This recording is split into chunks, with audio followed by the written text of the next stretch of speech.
नाज़रीन, इस वक्त की बड़ी खबर आपको एक बार फिर बता दें। Agusta Westland case, Delhi high court ने जारी किया नोटिस।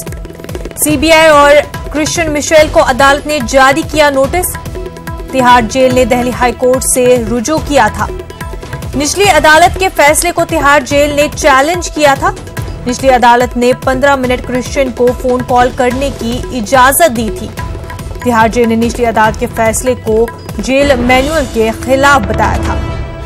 नाज़रीन, इस वक्त की बड़ी खबर हम आपको बता रहे हैं। दिल्ली हाईकोर्ट ने नोटिस जारी किया है। सीबीआई और क्रिश्चियन मिशेल को अदालत ने ये नोटिस जारी किया है। तिहाड़ जेल ने दिल्ली हाईकोर्ट से रुजू किया था। निचली अदालत के फैसले को तिहाड़ जेल ने चैलेंज किया था। निचली अदालत ने, हम आपको बता दें, 15 मिनट क्रिश्चियन को फोन कॉल करने की इजाजत दी थी। तिहाड़ जेल ने निचली अदालत के फैसले को जेल मैनुअल के खिलाफ बताया था।